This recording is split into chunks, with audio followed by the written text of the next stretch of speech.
Welcome to Blackstone. I put together a video compilation of what happened today, so let's start with that. Then I'll be back to give you my thoughts after the clips. The Department of Homeland Security and the officers and the agencies and the departments and the military people that are working on this operation will continue to sustain and increase our operations in this city. We are not going away. We are staying here to liberate this city from the socialist and the burdensome leadership that this governor and that this mayor have placed on this country and what they have tried to insert into this city. So I want to say thank you to every single person. Sir, hands up, hands up. I'm Senator Alex Padilla. I have questions for the secretary. I'm Senator Alex Padilla. I have questions for the secretary, because the fact of the matter is a half a dozen violent criminals that you're rotating on your heads off. How many of our ICE agents have been doxxed for doing their duty, how they have been targeted. On the ground. On the ground. Hands behind your back. Hands behind your back. If you let my hands go and put them behind my back. All right. Cool. One hand. Lay flat. Lay flat. Other hand, sir. Other hand.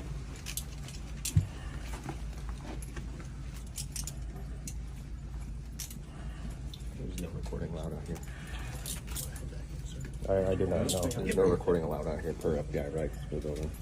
So what, I'm sorry? There's no recording allowed out here. That's my boss. I have to There's no record recording everything allowed for out us. here.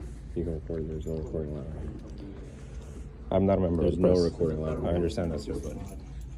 I'm Professor Jake Blackstone. I'm going to talk through what we just watched and give you my thoughts on it. Now, if you are new to my channel, I am not a Democrat. I am not a Republican. I do have strong views, but I refuse to allow my opinions to be shaped by partisan groupthink, by political parties, and I'm certainly not going to let billionaires masquerading as my BFF tell me what to think. I'm going to make my own mind up based on things. So trigger warning, the opinions that you're about to hear will likely conflict with some of your own. That's okay. I humbly ask that you just suck it up and watch anyway. We don't have to agree on every point to learn something from each other. And if you do like what you hear and you want to hear more, make sure that you subscribe to my updates on Substack. There are both free and paid options, so go sign up for free. Go to blackstoneintel.substack.com, link in the description. All right, so let me briefly introduce you to the two main figures in this story we're watching here, Christy Gnome and Alex Padilla. First of all, Christy Gnome. She was the governor of South Dakota between 2019 to 2025. And she managed to ingratiate herself with Trump over the years that he was running for president and everything. Well, because of her constant public hero worship of Trump, she really gushes praise on him. And because of her cutesy looks, she was all but guaranteed a position in his next administration if he won in 2024. Because in case you haven't noticed, Trump likes good-looking people to be around him at all times for PR purposes. For example, just this week, and I'm just mentioning this because I'm here in North Carolina where Fort Bragg is, internal communications were made public showing that prior to Trump's visit to Fort Bragg, his team directed the military base to ensure that only good-looking soldiers appeared behind him on stage for the speech because it was going to be recorded. And the instructions specifically said that soldiers were to be, quote, fit and not look fat, emphasizing, quote, no fat soldiers should be near Trump. Now, I'm not saying that this is a good thing or a bad thing of itself. Think what you want. Trump is first and foremost an entertainer, and this is the look he's going for. So I'm going to leave it to others to decide if, to consider the morality of discriminating between the appearances of our troops. And not for me to decide. I merely bring this up because Christy Gnome's efforts to make herself look good, much more so than her skill or appearance, that is what I think got her the job as Trump's director of Homeland Security. She's got no security experience. So her looks, and possibly also because she was having a years-long extramarital affair with Trump's former campaign manager, Corey Lewandowski. They both deny it, of course, because everyone having an affair does deny it. But to this day, Lewandowski is still one of her closest DHS advisors. In fact, in the news, he's referred to as her shadow secretary. Well, anyway, as DHS boss, Noem quickly earned the nickname Ice Barbie because of her frequent absurd cosplay costume changes. No matter what the setting, she's got a cool outfit for it. She reminds me of Dukakis back in that '88 campaign, that disastrous photo op of him in the tank with the head. Most of you are probably not old enough to remember that. But then there was, I think it was Al Gore going through some kind of shoot wearing a like a white hazmat uniform, looked kind of like sperm going through a tube. Anyway, she's really good at the cosplay. If you can't tell already, I don't have a high opinion of her. But I am not a fan of Alex Padilla either, although on much more political, philosophical grounds. Alejandro Alex Padilla was born about 7 months before I was, in 1973. He graduated in 94 from MIT. That was back when I was still in Thailand. He got a degree, I think it was in mechanical engineering. But anyway, he rose to political prominence by defending immigrant rights. So this has been an issue that he's always positions himself as a champion of. He served as a member of the LA City Council, then he served as a state senator, and then he became California's Secretary of State. And in that role, during the 2020 presidential election cycle, he got himself into a little hot water. He ended up issuing a cease and desist order after Republican operatives were going around putting unauthorized ballot drop boxes around, of course, in places where there were more likely to be Trump ballots.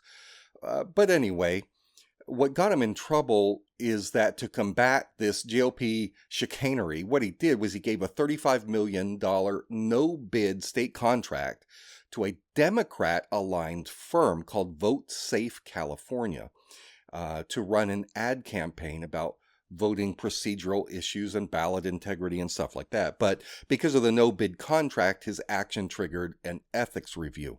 I don't think anything major became of it, but still, that's a little controversy in his past. In January 2021, Governor Gavin Newsom, this is the guy I've had the misfortune to work with a handful of times back when he was mayor of San Francisco, dirty guy. Newsom appointed Padilla to the seat that was vacated by Kamala Harris when she became vice president. So Padilla went on. They had a special election in 2022. He won it to complete Harris's term and simultaneously was elected to a full 6-year term to the U.S. Senate, which started the beginning of 2023. Now, he's the first Latino senator from California to serve in the U.S. Senate, so that's a little bit about him. Now, with that background out of the way, let me share just a couple of quick thoughts that I have about what we saw in the video, about what happened today. So Christy Gnome, as you saw, she was holding a public relations event in Los Angeles, just a small press conference in which she repeatedly, I watched the whole conference. It was pretty rough, pretty partisan. She repeatedly attacked Democrats. She praised Trump's glorious leadership for America. It was very over the top. Regardless, it's a Republican event, fine. Well, Senator Padilla was present there in the room. Now, Noem went on and on about how the federal government and the U.S. military were going to increase operations in Los Angeles. They were not going away, and it really didn't matter what anyone thought. But after a particularly insulting statement from Noem about how she and Trump were going to use this federal power to liberate Los Angeles from the quote-unquote socialist burdens placed on not just California, but the entire country by the governor and by the mayor of LA. That's when Padilla tried to interrupt with a question. But the guy had only gotten a couple of words out when the FBI, a gaggle of agents pounced on him pretty aggressively as you can see in the video. They at one point, someone shoved, gave him a pretty firm shove. He identified himself verbally as a U.S. senator, but that made no difference. They gave him no respect. They dragged him out pretty forcefully into the hallway. He's continuing to try and get this question out. I never did hear what he was trying to say, but they took him out. They forced him to the ground, wrenched his arms behind his back, put him face down on the ground, handcuffed him. And if you could hear at the end, the clip that I used at the very end was so you could hear the guy doing the videotaping was one of his aides trying to record. The FBI, though, was telling him, you're not allowed to film what we're doing. So anyway, in case you don't know what happened after this, Padilla was released not long after this and did a press conference. So my thoughts on this. First of all, I think that Padilla went there with the intention of interrupting Noem. He was going to try to create a media stunt. I think that's why he positioned himself over on this side so that he could make his little dash toward the front. And it would not only be good for his own political image, right? Because he's a politician. He's got to run for re-election. He needs to make a name for himself. But I do think that he genuinely cares about this issue because of how it affects his constituents where he lives in his own background. So people interrupt political speeches all the time.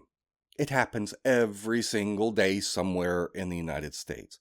It's a form of protected free speech. It is not a crime to interrupt and shout something out. You don't go to jail for standing up and heckling during a public speech. And that's why they didn't ultimately formally arrest him. But it is disruptive when someone heckles. And the people running events, they have the right to ask you to be quiet or to leave if you continue to disrupt the meeting. It's reasonable. And if you are unwilling to leave when you've been asked to, then the people putting on the event have the right to have authorities remove you if you're being a disruptive problem. So Padilla surely knew that he was going to be asked to leave because he interrupted. This was not a Q&A session. But still, from his viewpoint, what is happening today in Los Angeles is unprecedented. Citizens are genuinely frightened because you've got U.S. troops being deployed with permission from Donald Trump, the commander-in-chief, to question or arrest American citizens engaged in protest. Now, I want you to be fair-minded here if you're Republican. If this was President Obama in office and he was doing something similar, everybody knows that regardless of whatever justification the Democrats gave, there is not a Republican in America today who would not be expressing absolute outrage and calling for Obama to be sent to Guantanamo Bay to be executed as a traitor for deploying U.S. troops and for doing this kind of stuff. Back when Obama was still in office, it was very common in social media for Republicans to be talking about how any day now he's going to declare martial law. He's going to sick the troops on us. He's going to use our American troops against us. And when that comes, we're going to be ready for it. I remember that very well. So out there, MAGA, you know what I'm saying is true. If the role was reversed, you would be upset too. So I don't fault Padilla for going out there and doing what he did. He was there to cause a strategic disruption and draw media attention, which is what has happened. He's a pain in the butt, hecklers always are, except for maybe in comedy clubs. I love watching those videos on YouTube of hecklers trying to disrupt a comedy routine because they got triggered by whatever the comedian said. Because the comedians are usually pretty good at turning the tables and getting a good laugh from the audience by making the heckler the butt of some of their jokes. But otherwise, hecklers who interrupt speeches are just annoying, especially for the person speaking. And I know this from experience. I was giving a speech once And a Zionist in the audience stood up and he started yelling because I was talking about Palestine issues. And it took several minutes before he was ultimately escorted out. He was asked to leave. He wouldn't leave, so the security had to make him leave under threat of having the police come. But what did not happen, and what I certainly would have objected to immediately in defense of that heckler, is if thugs came in, immediately jumped on him, physically manhandled him, and treated him like he's some kind of a dangerous criminal because he's interrupting my speech. And that's where I take issue with what happened today. I don't have positive feelings toward the FBI in the way that a lot of MAGA does today. Although I do remember just a couple of years ago when MAGA used to be very anti-FBI. But as long as the FBI is doing the crowd control on behalf of Trump, the FBI, they're cool, right? So I may not agree with Padilla's politics, but still, seeing the way he was manhandled is very concerning. That's not how you handle a situation like this. You don't have armed agents of the government just come up as soon as you start talking, when you don't have a weapon, you're not doing anything aggressive, and grab you and take you and put you to the ground and cuff you. That is not right. We've got a government engaging in very questionable tactics in a very unprecedented way in Los Angeles. And their response is to somewhat violently silence opposition to what they're doing when people are starting to express concern. And I think that that is wrong. I don't think that's the American way. I think that had Padilla first been told to be quiet or to wait until the Q&A session, which there probably wasn't going to be one, and after that he continued talking, he was grandstanding, then he should have been told to leave. Just like we see in so many other events, like with Bill Clinton when he gets interrupted, or Obama or Trump, you're told to leave. And only if he refuses to leave, that's when you escort him out. Americans have the right to protest. Now, if you're a Republican and right now you're thinking that what was done to this guy was a good thing, come on, guys, stop and ask yourselves if you would feel the same way if this situation was reversed. What if it was Joe Biden and Biden is using masked agents to carry out raids, warrantless raids against people who had, say, participated in the January 6th riots, and Biden's goons are rushing around Washington, D.C. in unmarked vans after the riots were over and people are, filtering back to their hotels and so forth, and a lot of them are gathered in groups. What if masked gunmen jump out and start grabbing random people in red MAGA hats who the agents assume must have been part of the riots, despite having no specific evidence against the people they're snatching, grab them and take off? What if a Biden Homeland Security Secretary was holding a press conference after this, insulting Republicans, calling them fascists on national television? How would you feel about that? You'd hate it. What if Senator J.D. Vance, I'm talking about before he became VP, what if as Senator J.D. Vance is there and he speaks up and tries to interject with a question, but he can't even get that question out before the FBI jumps on him, shoves him to the ground, puts him in handcuffs? Come on, MAGA, are you telling me you'd be okay with that? Of course not. So don't be two-faced about this. My point is, I think that you can be for immigration reform. You can be for deportations of people who are here illegally. I am. But I believe that we can, at the same time, go about this in a civilized way, achieve these political goals without creating the kind of utter chaos and spectacle using federalized power as we're seeing happen today.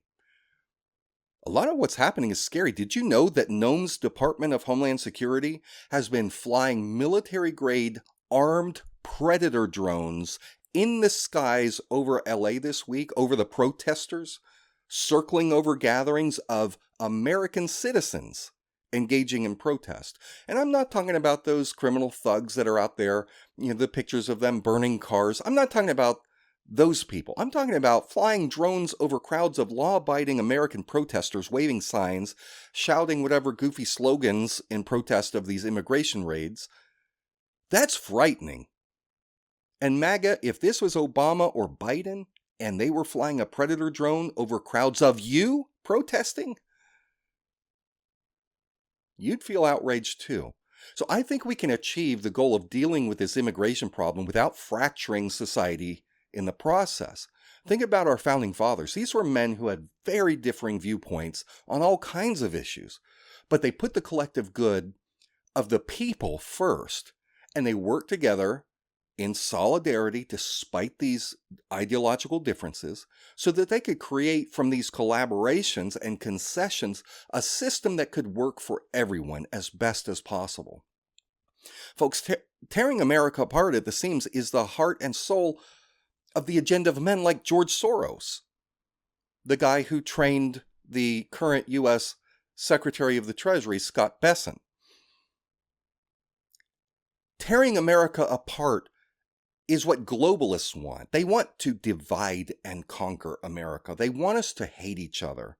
So if you are feeling hatred toward other Americans, if you're watching these videos, you're like, rah, rah, rah, I'm telling you, you are being manipulated into this emotional state because it makes you easier to control.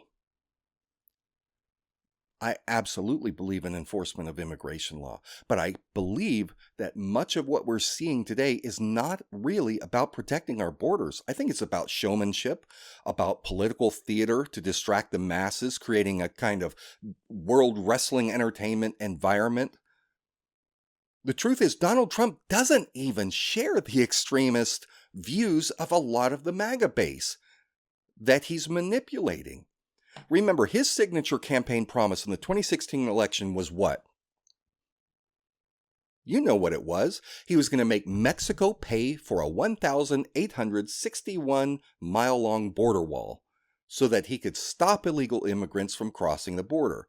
That's all he talked about. Remember, build the wall, build the wall, build the wall. Every single Trump campaign rally, and there were millions of them.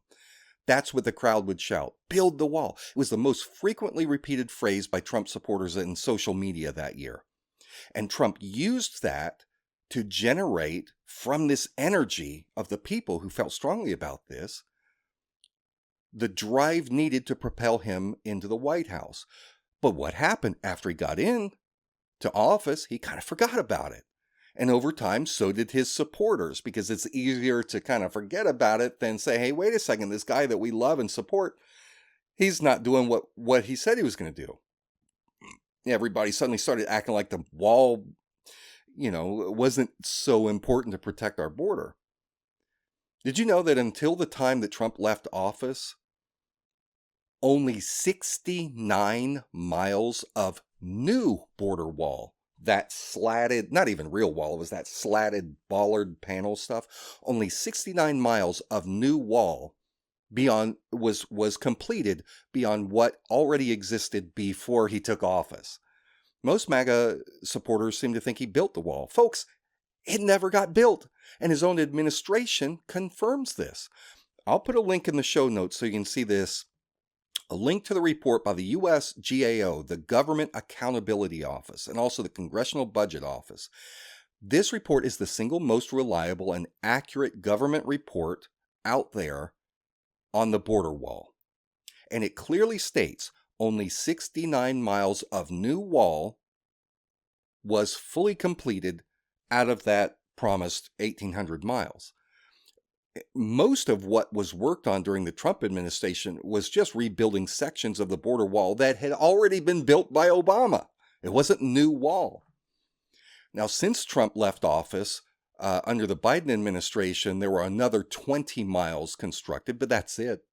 So please, people, think about this logically, not with emotion, not with anger because you're riled up, because you feel the need to defend Trump against Gavin Newsom or Alex Padilla or the Democrats, or you're mad at me because I'm not, beholden to the Republican Party. Approach this issue with calm intellectual neutrality, and you'll get a lot farther. Because Trump is far less concerned about illegal immigrants than you think he is. Think to his first term in 2017. President Trump broke with the Republican Party on DACA, the Deferred Action for Childhood Arrivals. Okay, these were children who came into America illegally, often brought over by their parents. They grew up in America, and they are still here illegally as non-citizen adults. They're called dreamers. Well, the Republicans, including MAGA, they wanted them deported. And that was Trump's position too, at least during the campaign when he needed to manipulate his base. But once he was in office in 2017, Trump said, quote, "The dreamers should rest easy." And he instructed that they were not to be deported. He said that even though they are not U.S. citizens, and there's at least 700,000 of these people, he said he's not going to make them leave. And if you follow Trump's speeches now, as I do, you know that he's already suggesting that he's going to grant amnesty to the millions of illegal immigrants today who are working on American farms or in the hospitality industry, jobs like hotel maids and stuff like that. So many of the same MAGA voters who put Trump back in office, they're now suffering financial business losses because they're losing their cheap labor. Farms, other businesses, they're losing their illegal immigrant labor that they use. They didn't think Trump would be coming after their people. They thought Trump was going to be going just after the criminals and the rapists and the druggies and all that stuff. MS-13. But no, they're going after regular, normal, otherwise law-abiding people. And they're really angry that these people are being deported because it affects them personally now. So Trump is likely going to grant amnesty to those groups of illegal immigrants, just like he gave amnesty to the DACA immigrants. So I'm just telling you that Trump is not as extreme on immigration as the Democrats want you to think, or as MAGA thinks he is. He's not that extreme. And yet he's making a show out of it.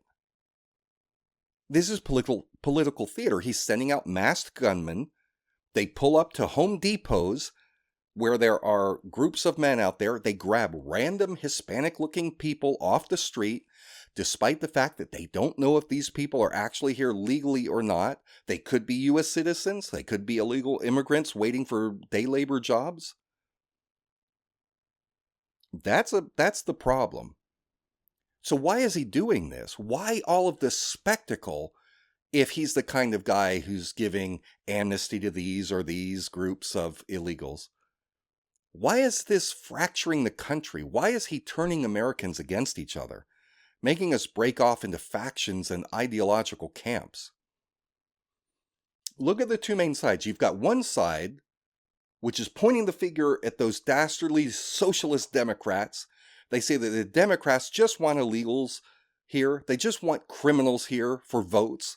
They just want these illegal MS-13 people to keep breaking the law, trafficking drugs, raping children. Right? That's one extreme. And then on the other side, you've got the Republicans, or you've got the Democrats pointing the fingers at the Republicans saying they're all racist. They're just doing this illegal immigration enforcement stuff because they're racist. They hate people of color.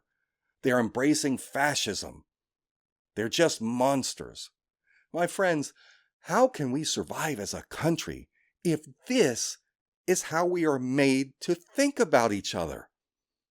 How can you have a society function when you think your neighbor is trying to have MS-13 move into the neighborhood, or that your neighbor on the other side is a Nazi? Let me give you my opinion on all this. My real enemy is not the Mexican who crossed the border illegally looking for work, picking tomatoes because globalists Free trade policies like NAFTA destroyed Mexican agricultural jobs, which is exactly what happened. That's exactly what spurred on the big migration that's going on today. My real enemy is not the Democrat standing in groups of protesters in LA waving signs. My real enemy is not MAGA. It's not the MAGA voters who are justifiably concerned about the high rate of illegal immigrants in America.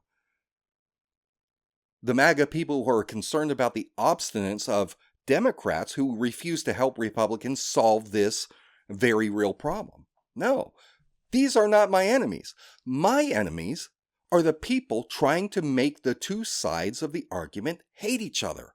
My enemies are those people who hold press conferences to brag about how the U.S. military is going to be used against American citizens, whether they like it or not, because they belong to the wrong party.